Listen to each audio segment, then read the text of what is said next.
Hey, welcome to another episode of Raise the Bar. I'm John Krewson. And I'm Matt House. And today we're talking to Greg Mattis. And Greg Mattis is a good friend of Matt's. And Matt, you thought it would be a good idea to have a conversation with a product manager that actually does product management stuff. Yeah, he likes to approach things from that kind of entrepreneurial spirit. He's very concerned with value creation, not as concerned with, did I get all the stories out? Did we get, all the kind of trivial things that we see a lot of product owners and product managers get caught up in. So I thought it'd be a good idea to have him on to kind of have that conversation about, what a kind of a real life product person really does. Yeah. My main takeaway from the conversation today is that this is Raise the Bar, and we like to have a good conversation over a cocktail. And today, we shot this one during the day, and I overserved myself. So you'll notice by the end of the episode, maybe some word slurring, maybe some bizarre questioning. It's going to happen. Enjoy. We're not here to judge.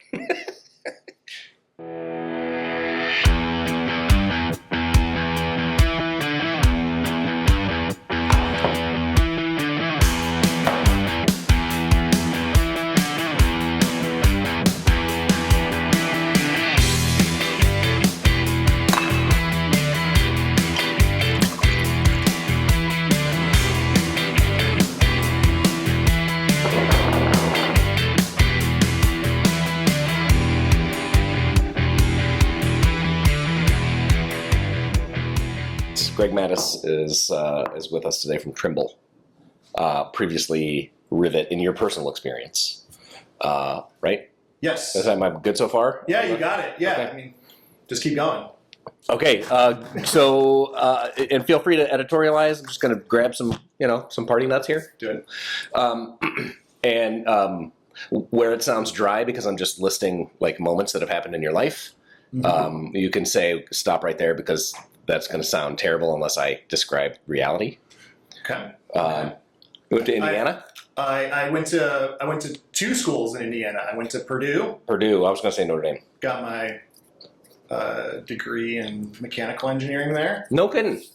And that was When we're done here, we have there you go. a squeaky door on a hinge. Might want you to take a look at. Yeah, that's what we learned how to do there. Squeaky doors. That was a $300 class. Was that first? That was first. That was my undergrad. Yeah, and then left for a while and decided I want to go back to school. And I went to Indiana University and got my MBA there. Okay, So, nice. Couple different schools in Indiana. Yeah. Okay. They're rivals, I guess, in sports. So I guess I don't get to like myself. Yeah. Oh, yeah. You get to like both. That's a nicer way to think of it. Yeah, unless they're playing each other. In which case, just don't watch. This is complicated. Yeah, right. Or, regardless, somebody wins that went to. Everybody wins. Yeah, that's right. Always a winner. Okay, so you spent some time in K through 12 education. I did. Yeah, it was a trip. It was so I kind of always I've been kind of this. On this like career wandering path kind of my entire life. And I don't know, what is it called when you're kind of like a baseball player or a sports player and you kind of like go to like a journeyman. I'm a journeyman. I was going to say utility player, but okay. No, that's exactly what I was thinking of, journeyman. So I think I've been interested in kind of space exploration, science, engineering, product management, software, and one of my other interests is K through 12 education, right? And so I was formerly an assistant principal at a public charter school in Houston, Texas. Crazy. And it was great. It was really hard, but really rewarding, right? Like the school I was working at in Houston was really focused on underserved populations and giving them the best education that they could possibly get. The public schools, the traditional public schools there weren't, I guess, really up to snuff and weren't providing the kind of education that these kids deserved and these families deserved. And I was really proud to be a part of that school and delivering a really high quality education for those kids to be able to go to college, right? And the big shtick of that school was like we wanted 100% of our graduates to have the opportunity to go to college, and so they were all getting college offers. We were helping them with their college applications. We were ensuring that they had the right classes going into applying for those college admissions, helping them with SAT prep, those kinds of things, right? And just teaching them how to be good human beings. And it was a great experience, and really a part of my career that taught me a lot about how to like work in adversity, and also like taught me a lot about what it means to be like a good human being. And I liked it a lot. Wow, and that's cool. only could do it for 4 years. It was kind of taxing, so got into software product management. A lot of energy required for something like that. A lot of energy. So we haven't even gotten into some of the other aspects of the road that got you to your current role here, but the short version that you gave me, it wasn't a direct path. It was a bit of a windy road. A journeyman. Yeah, that journeyman road. Okay, so I have this belief that like there's little value in that straight line from point A to point B. That the further you can diverge off the path, as long as you get your eyes open, that like you're recognizing it for the learning opportunity that it is. That all of those things that are seemingly unrelated to this this point that you're at today, if you just think about it for a little bit, it all kind of wraps back around. It's all useful. Agreed. The way I looked at it too was like I was in my first job after graduating from undergrad, right? And I think to myself, if I did this, Which was what? It was working at NASA. I was a spatial flight controller, right? Well, there you go. It was a pretty sweet job, and I could have worked there forever and been perfectly happy doing that, right? But I kind of looked at where I was like 5 years into that role and said, do I want to do this my entire life, or do I want to experience all the different things the world has to offer career-wise? And when I am 65 or 70 and I'm retiring, what would I be more satisfied with looking back on my career saying, like, you really went for it, you did all the things you could do, you experienced all the things you could experience, and then it was an easy decision for me, right? It was just an easy decision saying, like, I can stay here working this one kind of job forever, or I could go do all of the different things. Yeah. And doing all the different things is just way more interesting to me. So was your next different thing, was that when you got into K-12? No, right, I was kind of like at this niche thing, right? I was a mechanical engineer. I worked in like space flight, right? So I was like, well, how do I go do something different? Well, I'll go get an MBA. So that's when I left and got an MBA, and that really like was a kind of a reset in my career, and then saying from there I could go kind of do anything, right? And what I really wanted to do was start a company. I didn't really know what that meant, so I got in their entrepreneurship program. Started doing some small projects with some startups, trying to understand what it was like to start companies, what it meant to start a tech startup.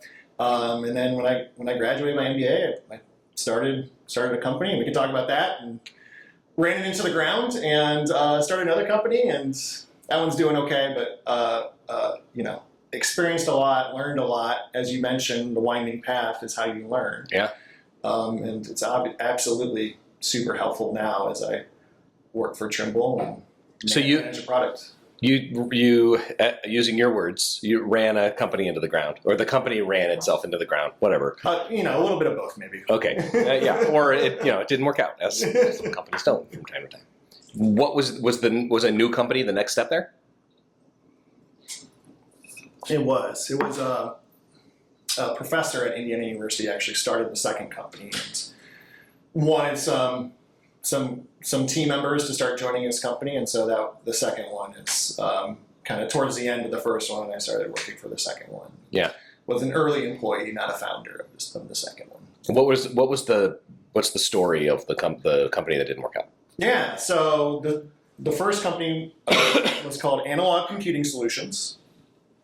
ACS. ACS, exactly. That domain was taken though. So. So you were Greg at analogcomputingsystems.com. Solutions. Oh, yes. Analogcomputing.solutions.com. Okay, yeah, got it. Okay. So yes, that's exactly right. That was my email address. What we did was we were building a small integrated circuit or computer chip to interpret signals from the human nervous system to do one of two things. One is to control an advanced prosthetic. So think interpreting signals from the nervous system that a person, might say like, oh, they don't have a hand, right? And they're using a prosthetic hand, and that prosthetic hand can be wired up to the human nervous system. And when they start thinking about using their hand, we can interpret those signals to say something about what they want to do with their hand, right?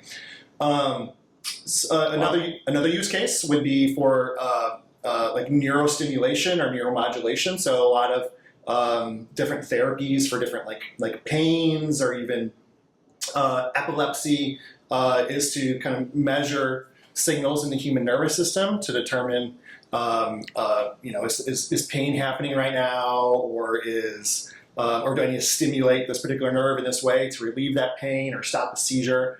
So we can interpret signals in that way too, and potentially stop a seizure or decrease pain, right? How old are you at the formation of this company? 29, 28. Okay. Yeah. And what was the ultimate, what ultimately happened? So here's the problem, is we spun this company out of Indiana University. There was a professor that was doing, this was the research that he was doing, and he started patenting some of his kind of inventions, right, along with Indiana University Research and Technology Corporation that was, really focused on trying to commercialize different IP at that university. And so it was this cool technology, right? And university spinouts, it's a really tough business, because what it is it's a technology looking for a problem. Yeah. Right? And the best way to start a business is to really define a problem, see a problem, discover a problem, and then come up with the way to solve that problem, right? This was the other way around, and we just never really found product market fit with what we were doing. It was really, based a lot on kind of this professor's research profile, and we got some grant funding, but never really got a good commercial traction with an actual customer. I remember when you were kind of gearing up for your new product management journey, I took them through our bootcamp material, and we hit the one slide that never resonates with anyone actually resonated with him on it, with the one with the jitterbug, where we talk about the difference between buyers and users, and that a lot of times we build everything we're building and thinking with the users in mind, but don't take into account that sometimes, in a lot of cases, our buyers are different than our users. And I remember when we hit that slide, that really resonated with you. You were like, yeah, that was a large part of our problem. Yeah. Is that people in the industry understood what we were doing and understood the need for it, but it was getting people on the purchasing end that would be able to invest in that type of technology where there was a little bit of a struggle. Exactly. They were interpreting signals in a different way than we were interpreting signals. They were using digital methods. We were using kind of some analog methods, and they're Hence the name. Hence the name, It's not right? just a clever name. It's not just a clever name. So they're like, that's interesting, but that's not really where we think the market is going. And so, they were the market, right? So, they weren't going to fund what surmounted to really a professor's research project in any sort of like commercial way. So tried to turn into a business, had some successes with some angel investments and some grant funding from the National Science Foundation, but never found traction with buyers, even though users understood that there was a problem that needed to be solved in a better way. Mm-hmm. So, just out of curiosity, how much time do you think passed between the time you realized we're not going to achieve product market fit here and the winding down of the business? Probably 6 months, I would say. Yeah. It's because there's, when you start a business, right, and right, like there are obligations that you can't just say, like as an employee, you can say, peace, I'm out, whenever you kind of want to say, peace, I'm out, right? But when you start a company, own a company, have employees, have responsibilities to the National Science Foundation, have responsibilities to your investors, when you realize you're not going to achieve product market fit, you still I think have to pivot, right? You have to pivot to kind of look to see, well, maybe there's somewhere else we can achieve product market fit. And that's actually when we went from kind of advanced prosthetics to neuromodulation. We're trying to see if maybe there was better fit in this in this different kind of neural area. Made a little headway with some conversations, and big companies like GlaxoSmithKline and these kinds of companies that do a lot of these kinds of implanted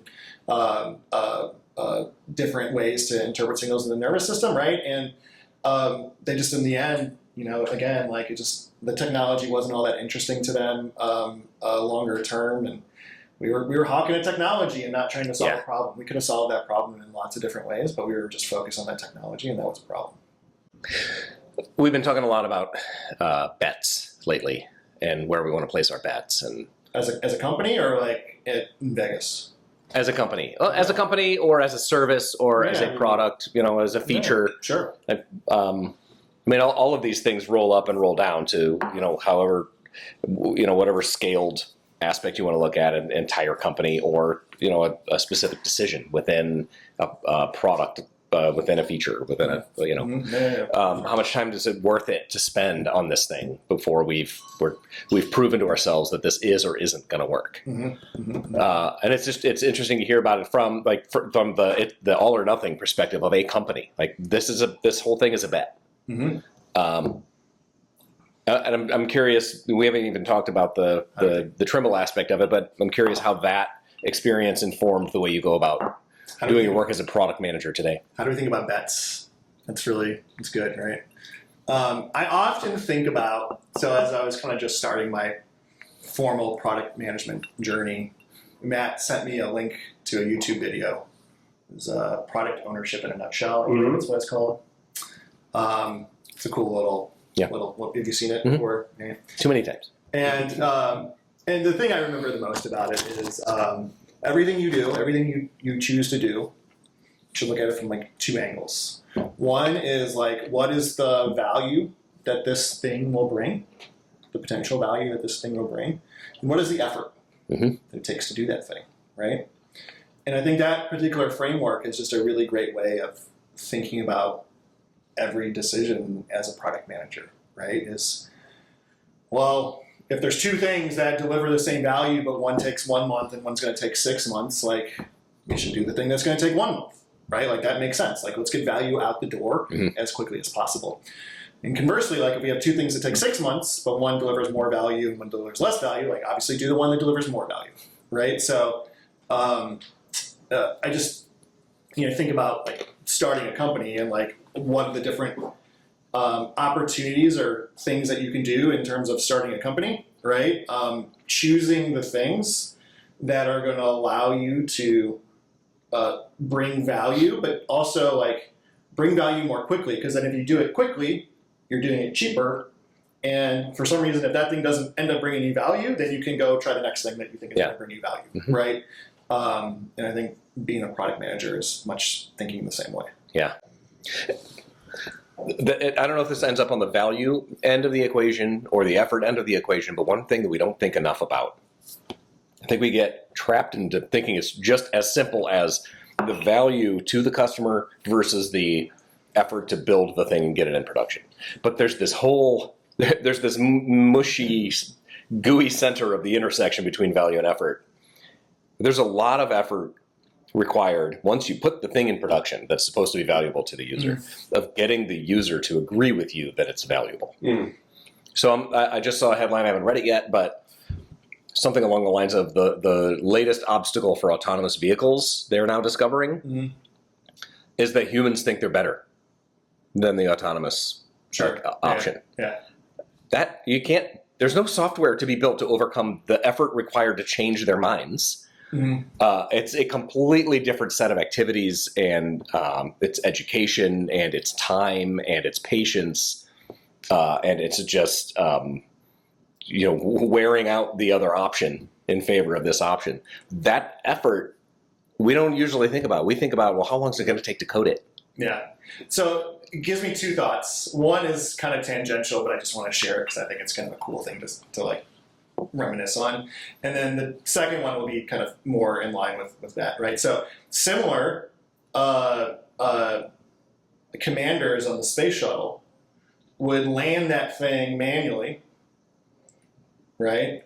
When all you needed to do was press a button and it would have landed itself because they could do it better. Yeah. Right? Very, very Wow. similar. Yeah. So, anyways, But you had to build both options. you had to build both options. Anyways, so when I say value, right, user value is a part of it, right? Business value is the other part of it. So, like, it could be the coolest, most helpful feature that, like, users super love.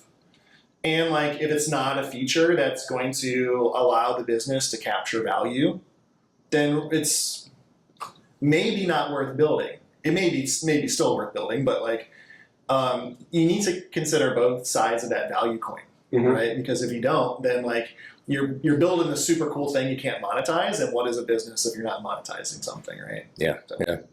So maybe this is a good time to talk about what you're doing now as a product manager at Trimble. Let's do it. You just want me to Just go? rip into it. Just tear it open. Cool.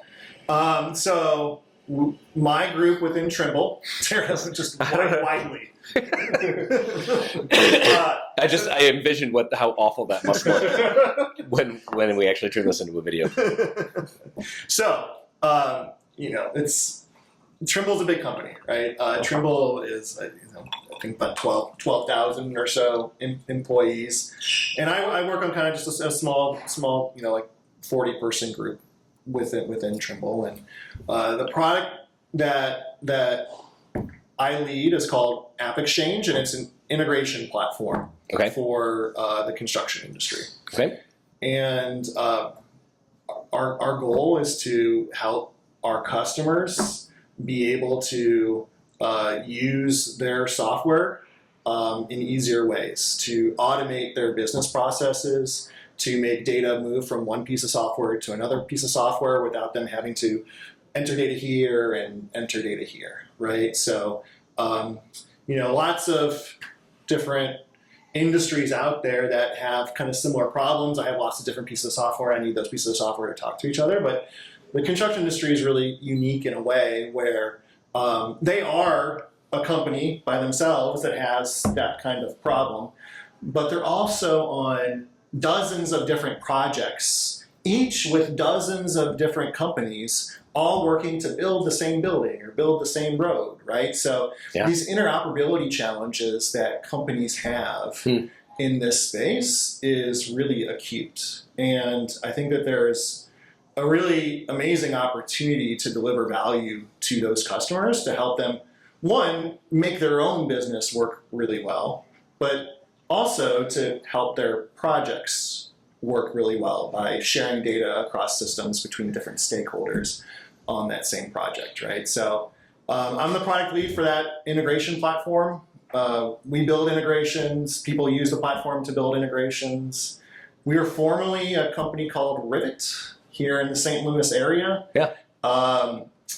And about a year and a half ago, a little less than a year and a half ago, we were acquired by Trimble because they really saw the need in the industry and saw that what we were doing as Rivet was really helping to solve customer problems.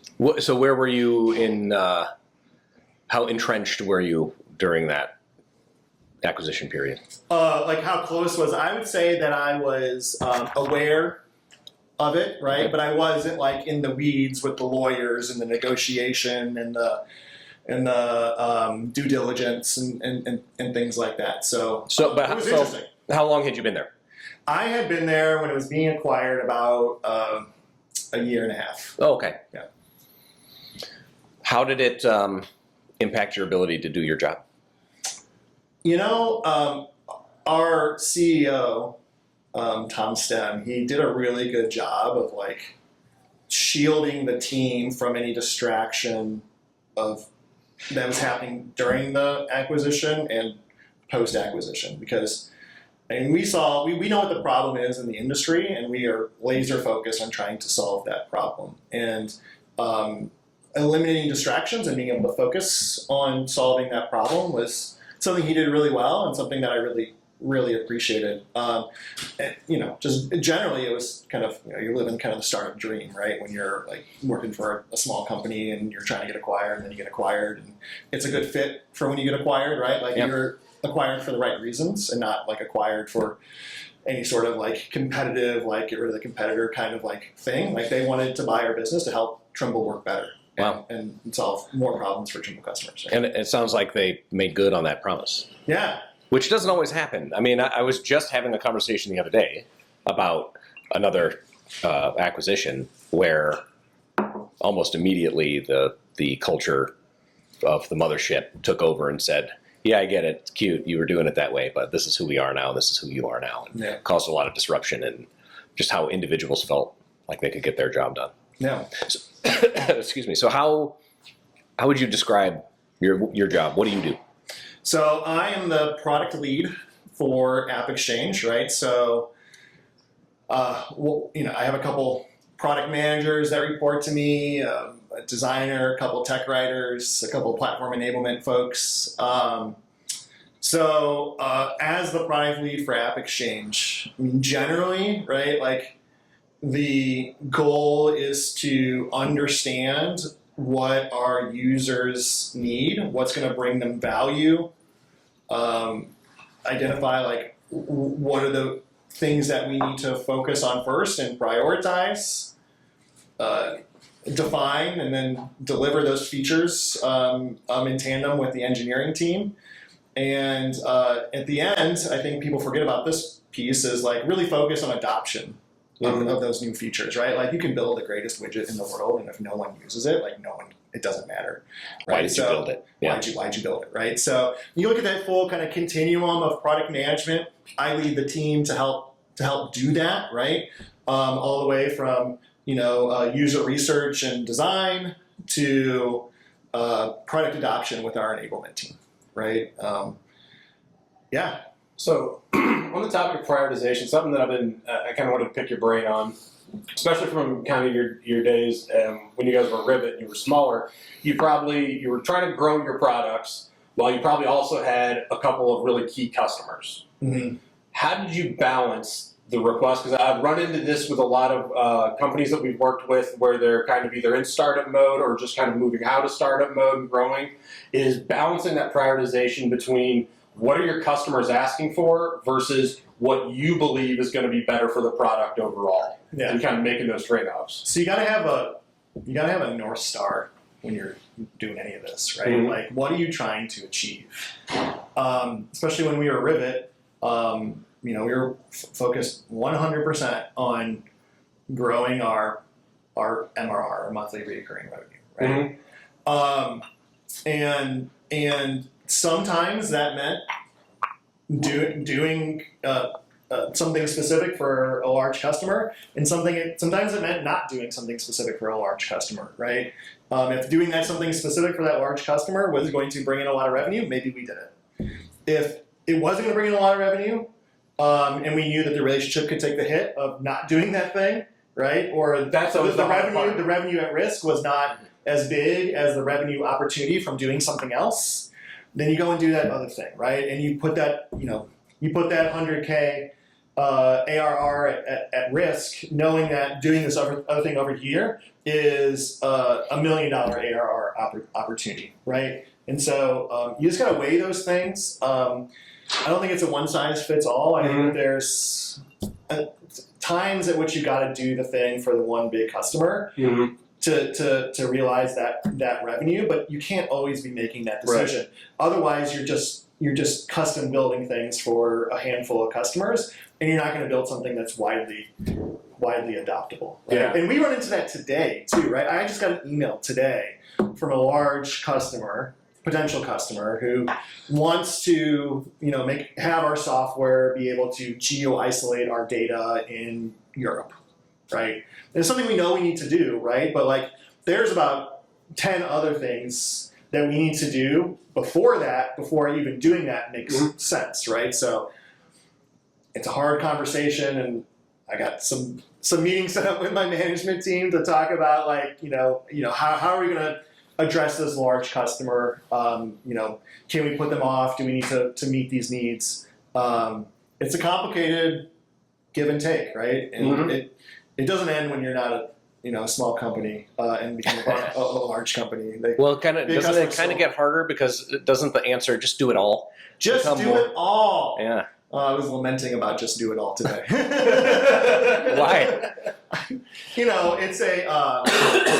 It's a challenge, right? Like I think even like you say, like big companies, they're like, we got to make this customer happy, we got to make this customer happy, we got to make this customer happy, and they have different pressures. Large companies have different pressures than small companies, right? So like just having ARR as our North Star as a startup, like that was super simple. Now, as like a large company, as like this team within Trimble, it's like we have more stakeholders that care that aren't necessarily always ARR for us, right? Like we have internal teams using our product. We have other tech companies using our product. We have construction companies using our product, right? And so if you're at Trimble, they want to make sure that all of those different stakeholders are happy, right? And it's harder to come up with that North Star. It's like, I'm just going to operate with revenue in mind, and that's going to be my single guiding focus, right? And so you kind of get spread a little thin. It's like peanut butter spread kind of across a piece of toast, a little too thin. And so it's really important, and we've been trying really hard on our team to still stay focused, still stay prioritized, still have a North Star for our team, but as a part of a large company, you still get pulled in a lot of different directions, and for better or for worse, it's what happens, and sometimes it's a challenge, and sometimes it's the right thing to do, and sometimes you miss out on some things if you spread yourself a little too thin. How often are you putting peanut butter on toast? It's really, medium. I'd say sometimes it's on butter, sometimes it's on toast, but when you spread it on toast and if it's really warm, then it melts, and it's like really kind of gooey and delicious. It's my favorite. I would encourage peanut butter on toast. It surprises me that that's a weird I've done thing. it on a warm toaster waffle, so I understand kind of the same experience, but I've never toast just seems like, oh, you're primed for jelly or a jam or a preserve of some kind. Well, think about this. Pancakes. Oh, yeah. Butter, peanut butter. Peanut butter. Way. For sure. You don't even need Way. syrup. Yeah, exactly. Yeah. You know what I do? I have some of those like frozen blueberries in the freezer. I de-thaw some of those. I put some peanut butter down on that pancake, some thawed out blueberries on top. Yeah. That's delicious. Fresh berries of all kind, too. Fresh berries are better. Yeah. But I have 3 kids, so 90% of what I consume comes out of the freezer. I'll be honest. I'm alarmed that this is a left field thing for you. Like that's like peanut butter on toast is like Americana. Yeah, on toast, I'm not. Yeah, and you have no idea about the magic of glistening peanut butter that's in store for you when you put peanut butter on something hot or warm. You can take the peanut butter off too, and just start you can make eye black with it. You could. You can use it as chapstick. There's lots of different options. Yeah. It's a whole new world open. I mean, where are we going? George Washington Carver, is he who we have to thank for this? Yeah. Is that his name? So Matt, you made a comment to me at one point when you were talking to Greg about his role, and the comment that you made was, it sounds like his role is the role that we try to get people to understand what product owners should be doing. That's more than just business analysis. Yeah, because I run into, because I've heard you say before, product owners needing knowledge, authority, time, and curiosity. And I really struggle in a lot of the organizations that we work with to find product owners that have got all of those things available to them. I routinely run into ones that have got the knowledge and the time, and they want to try different things, but they don't have the authority over what's being built. Or I've got times where people have got the right level of authority, but they can't put in the amount of time or have enough knowledge in the product to be able to make sure that they're building the right thing all the time. And so one of the things that's kind of, like I said, unique in my discussions with Greg is he kind of approaches everything from that entrepreneurial spirit of what's going to bring the most value at any given time. And that helps me factor in that prioritization, not who's not necessarily who's screaming the loudest. Or, somebody said, hey, well, this has just got to be done. Mm-hmm. And a lot of times I run into product owners where what's being built is being handed to them from on high, and they've got to go figure out, distill that into user stories, and that's the primary focus of their job, as opposed to trying to really figure out what's going to bring the most value. What should we be doing? Yeah, and is it this customer request, or is it this idea that I've got in the back of my mind of where I think the product should go? And I find a lot of times a lot of the product owners that we interact with, they might have great ideas in the back of their mind, but they never get to execute on those. Yeah. And that's a little bit different from the conversations I have with Greg, where he's kind of really does have ownership of this part of it. It's not just a clever name. Well, isn't it funny though? I mean, the I don't know if I could go so far as to say that there's irony here, but in this world that we have created, we have all of these product owners who are really just trying to figure out the order in which to deliver the things that they've been told need to be delivered. Mm-hmm. But we've got all these product managers who truly do have a sense of ownership in the thing that they're managing. It's like driving on a parkway and parking on a driveway.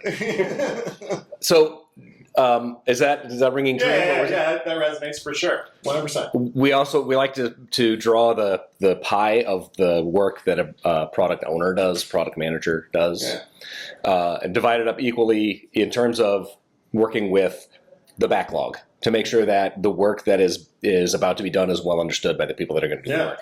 And then another chunk, and like roughly third, and a third, another chunk working with the users and the buyers of the product that is being owned and managed, and then another with the market, that group of users that are not yet customers, not yet buyers, and triangulating all of this information to figure out the smartest possible thing to do right now. Does that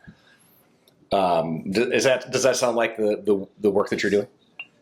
I think that does. I am a big fan of the three-legged stool analogy. Always in threes. Right? Yeah, right. Yeah, good things come in threes. Good things come in threes. Packaged. I think breaking that up. Yeah, current customers, users, future customers, users, defining what needs to be built next. Working with the engineering team to deliver that. I guess the only thing. Yeah. So I probably leaned when I was more of an individual contributor. I probably leaned a little bit more into the working with like prioritizing things, working with the engineering team to define things, making sure things were built within spec and rolled out on time. So I would say that I probably spent a little bit more time there and a little less time with users and potential customers.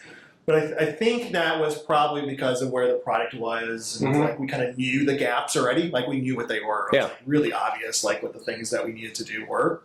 So I could see as you get into a more mature product that about a third split in those different areas would make a lot of sense.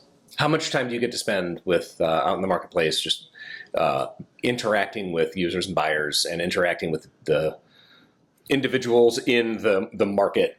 Yeah. In general, I'd say today I spend more of my time doing that than in the weeds, doing the prioritization.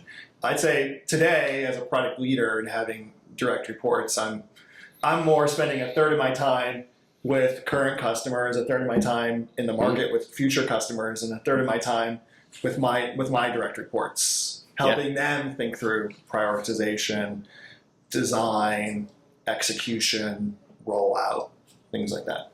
Interesting. Yeah. I'm thirsty for a beer. Oh, great. Do you want a tap, or do you want a bottle, or a can, or Do you have an IPA?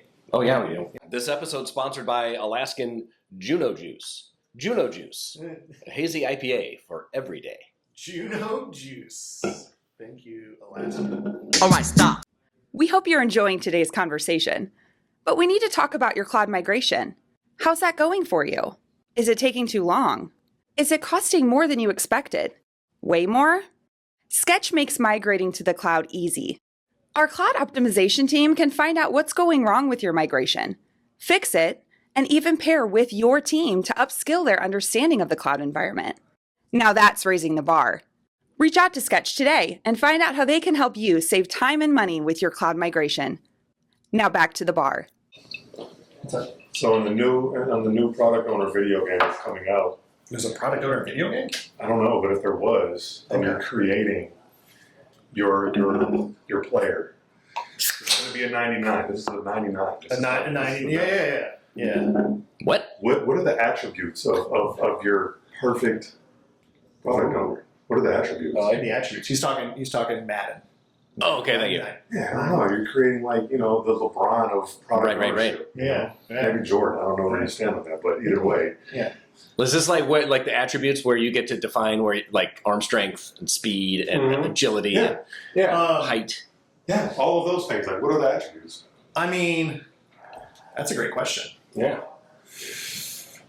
I'm roaming around kind of like soft skills and hard skills, right? So there's the soft skills attributes, there's the hard skills attributes. I'm more of a soft skills guy. I was lamenting to one of my direct reports yesterday that he's a way better individual contributor than I ever was. Let's see. So soft skills, I would say just being able to work across different stakeholders, right? And then synthesize that information. So I don't know if you call it collaboration, maybe collaborate. I don't know if that's the right word, but cross collaboration. So you got your engineering team, you got your customer success team, you got your customer support team, you have your sales team, you have your marketing team, right? And those are all your legal. These are all your internal stakeholders, right? And then you got your external stakeholders. You got what the current user base is telling you. You got what the future user base is telling you, right? And you're trying to take in all these things and synthesize all these things and make decisions with all these things, right? So just being that kind of cross collaborator, synthesizing all that information, I think is one of the most important things on being able to do. I also think so that's one. Number two in soft skills, I think, is evangelism. People have to believe in what you're doing. You have to believe in what you're building. You have to believe in the problem you're solving. Because when people believe, they run through walls. When people don't believe, they don't run through walls. And you need people to run through walls, right? And so always communicating what you're doing, why you're doing, and why it's important. Is a huge asset, both internally and externally. They people want to know why you're making the decisions you're making, right? And being an advocate for your product and being an advocate for your internal people and your external people. So those are kind of the soft skills I think about. I'm sure there's more. Hard skills, I would say I don't even know if it's a hard skill, but just prioritization, like frameworks, and being able to think through what are all the things I could do and what are the things that I should do, right? My favorite framework is super simple. It's just we call it the Moscow framework, right? What must you do? What should you do? What could you do? And what won't you do, right? And I think it's just a really helpful thing to think about. Then you can kind of stack rank all the stuff, and then you can start using, some other frameworks of what is the level of effort versus what is the value kinds of frameworks. And so just having those kind of go-to ways to prioritize the things that are possible is super important. I think it's also really important to be able to write clear stories and clear requirements for what to build. I'm going to lump this together with a soft skill. I think it's also being able to empathize with your engineering team. I like to describe product managers. They have a role and it's important. And I'm not trying to minimize the role of product manager, but engineers are the artists. Nothing happens without an engineer. So if you have one-person company and you're building software, are you going to choose a product manager or are you going to choose an engineer? You're going to choose an engineer, right? Because they're building it. They're creating the art, right? I think just being able to clearly paint a picture, like being able to describe the picture that they need to paint is really helpful for them. Being able to understand when they run into problems, when they're over schedule or whatever it is, and not thinking of that engineer as a resource, right? Yeah. Thinking of them as a human being who is an artist, who is making the product, and you are there just to like eat the popcorn and watch, right? So I think having that relationship with your engineers, that empathy, working with them really closely is super important. What is your favorite part of your job? I am really digging selling right now. Oh, really? Yeah. Say more about that. So the last kind of year and a half, 2 years, have kind of all been culminating to something that recently happened. So our product, App Exchange, formerly the Rivet app, was for the longest time this platform that was used by our team internally to build integrations, and then we would sell integrations. Ah. And we would onboard them in a managed service kind of way. Okay. So we realized that like you can do that for some really popular software products in the industry, right? Like kind of the big software products that, lots of different companies have those two different software products and they need them to talk to each other, and you can sell lots of that integration. But as you start going down market and you find pieces of software that you can integrate, and then you can only sell a couple dozen of those integrations like out there in the market, right? You kind of keep going down market. So we wanted to put App Exchange into the hands of our users for them to be able to build integrations. So they can build integrations whatever way they want. They can build a productized integration, sell it to a customer base. They can build their own integration for the systems that they use. And about 2 months ago, we started selling App Exchange self-service to the market. So it's been really exciting. I've been in a lot of sales calls with our sales team, doing some of the sales engineering, sales solutioning kinds of things. We're bringing a sales engineering team on board as we kind of start to ramp that up. But for now, I'm doing a lot of those calls as well as some of the other people on my team. But it's a lot of fun, like selling the product that you help define and build and launch, and see customers' excitement or feedback on what it is and what it does. So yeah, I've been really kind of digging that part of my job recently. Where else do you get that proof, that undeniable proof that the thing that you built is valuable enough to somebody that they're willing to exchange some cash for Take it? out the wall. Yeah, right. Exactly. And it's like scorekeeping. It's really cool. Yeah, that's great. Well, anything that's frustrating you lately about the role? I think we talked about it earlier, like just trying to do everything, like just being able to define what that North Star is and be really clear about that North Star.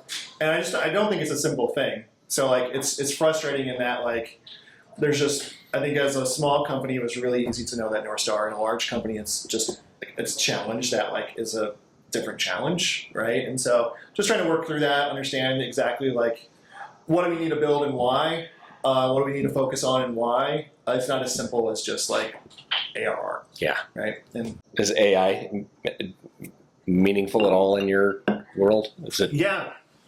So, Trimble generally, like lots of different software at Trimble, right? Like I focus on this one piece of software that helps build integrations, right? Software integrations. Trimble, much larger company, builds software for construction industry, software for transportation, software for geospatial, software for agriculture, right? And you can think of a lot of different like use cases in these worlds that AI is super beneficial. Some of the things that you can think about are like just document scanning and understanding images on documents and pulling some metadata off those documents. Little chatbots that help you search through your documents, right? Using it to write code for the software that you're building, right? So I think there are bigger kind of aspirations like, hey, design me a 3-story building that, houses 10,000 That's probably a lot. Kittens. Yeah, kittens, right? Like, yeah, exactly. Right. So I think construction industry is looking kind of like really far in the future, like that kind of thing. Specifically around like the application that I manage, right? Is there are different ways that App Exchange like helps users like build out workflows and write code snippets and things like that to move data from one piece of software to another piece of software. So thinking about how can we utilize AI to make the writing of those flows, and those low code things more easy, writing the code snippets for you, so that users can just review those things and then say, yep, that looks good, or edit it themselves. So we're exploring it too. It's definitely an important trend in all of software industries, right? So we'll see where that heads over the next 6 to 12 months. Yeah, right on. And beyond. Yeah, sure. Yeah. Well, here's what I want to do. Mm-hmm. I would like to close out with some rapid fire short answers to complex questions. Like very quick answers to questions that don't really deserve quick answers. Always. Some of them will be easier than others. Sounds like it could be stressful. Might be, but it'll be over quickly either way. But it's like a shot. Alaskan is helping me. There you go. Okay. That's right. So, I don't even know what all these questions are because I got maybe 2 or 3 in my head, and then we're going to come up with the rest of them as we go. Okay. So, when's the time that you felt embarrassed? Wow.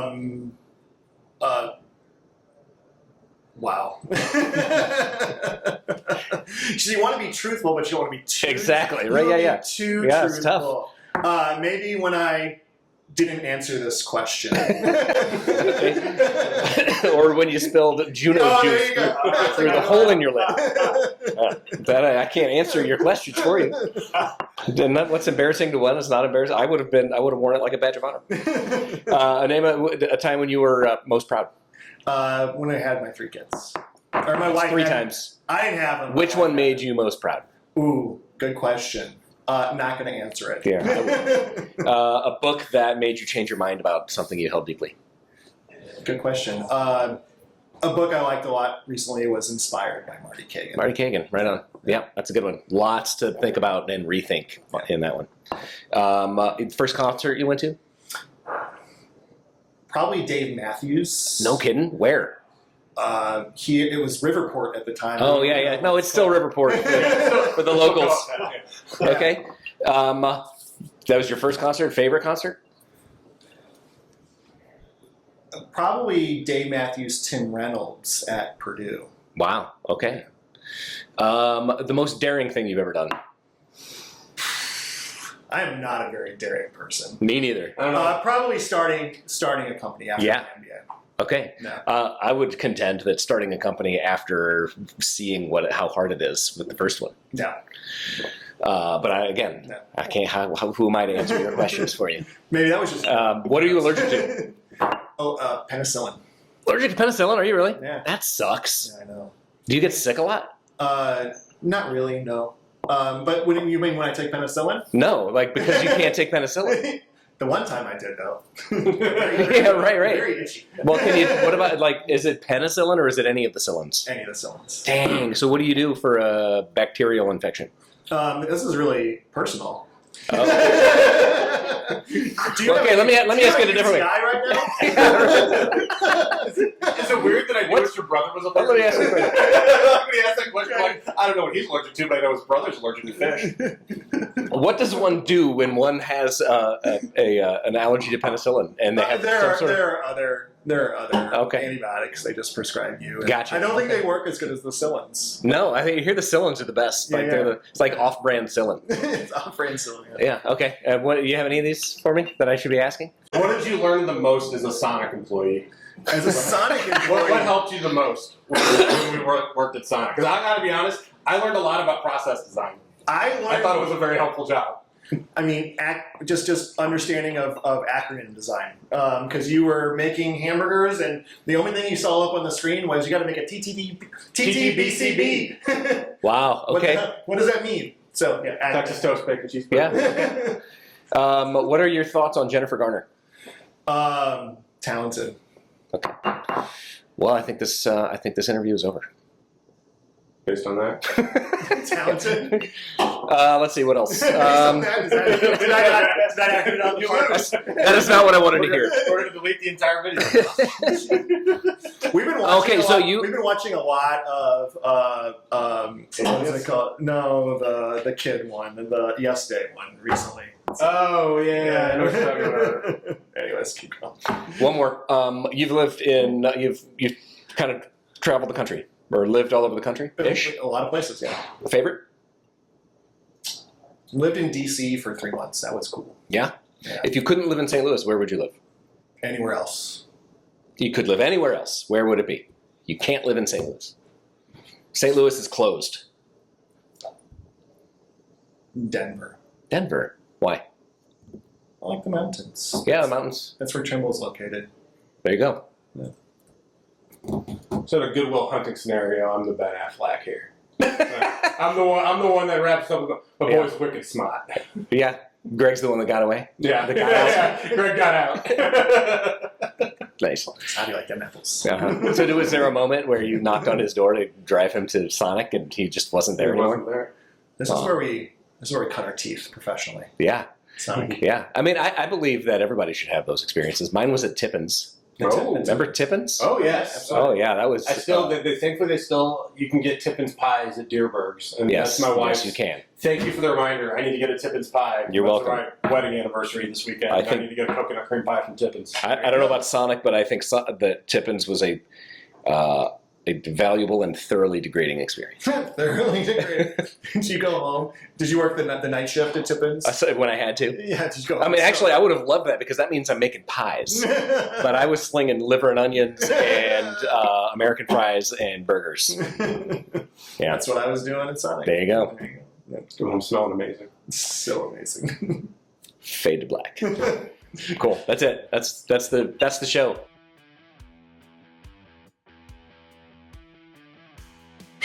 Yeah, that was Greg. It went well. Like and subscribe. You heard it. You heard it. That was the talk. Like it, subscribe to it, smack it up, flip it, rub it down.